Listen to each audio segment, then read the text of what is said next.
Hi, Kiko.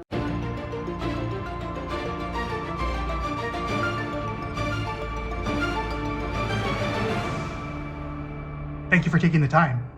Thank you. My pleasure.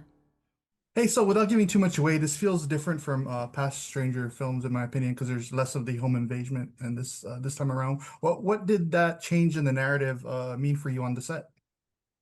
Well, I mean, she's essentially lost every piece of herself that she was when you first meet her in movie one. And when you look at the first still of Maya to the last still of Maya, it's like a completely different person. So it was Mhm. like every decision informed a new decision, informed a new decision, informed a new version of herself. And so it was like finding a whole new person for each movie, basically. Right.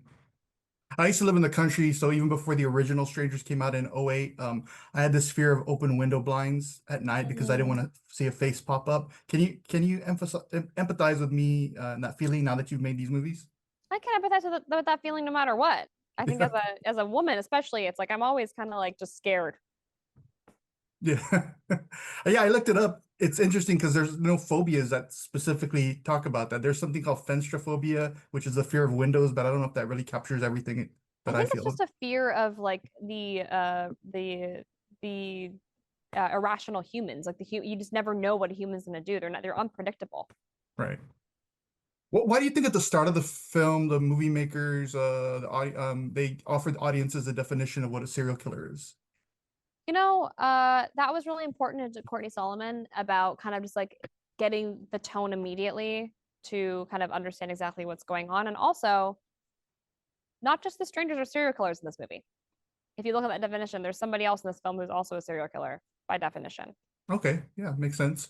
So with a horror series like The Strangers, your characters become synonymous with other final girls in cinema, some of whom have returned years later to continue that streak. Like we saw Jamie Lee Curtis come back Halloween like 20 years later. Neve Campbell, we're going to see her in Scream again. Could you see yourself coming back for another one in like 10 to 15 years? I don't know where I'm going to be in 10 to 15 years, so ask me then. So now I guess that's leans into this film. And now that you have this horror trilogy behind you, what are you hoping the next chapter of your career looks like? I have a really fun and interesting slate this year that's really diverse. Just more of everything, honestly. Just more films that I would want to watch, more filmmakers that I'm a fan of, and just getting my feet wet with all of it, just trying everything. TV was such a big part of your early career with Riverdale. Is going back to that medium an option if you could find like a home base? I don't think I would want to sign on to a multiple year TV show right now. I think that feels like limiting to my artistry, but I would definitely do like a small arc on something or a limited series or something like that. That's interesting. So what about more horror? Maybe you could be like a villain this time. I mean, technically, she's not necessarily not a villain at the end of this movie, Okay. but yeah, I really do gravitate towards horror. It's a really fun genre to do, so I've definitely got some fun horror up my sleeve. What were some of your favorites of last year that came out? Ah, I loved Weapons. I'm a really big fan of Weapons. I liked the concept of Together. What else came out last year? What am I missing?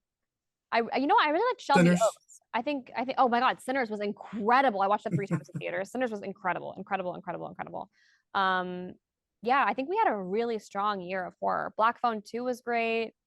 It was a really strong year for horror.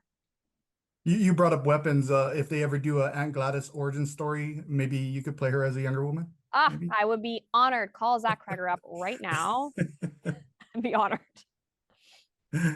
Hey, Madeline, thank you so much for taking the time out. I really appreciate it. And congratulations on chapter 3. And we can't wait to see what you do next. Thank you so much. All right, have a good day.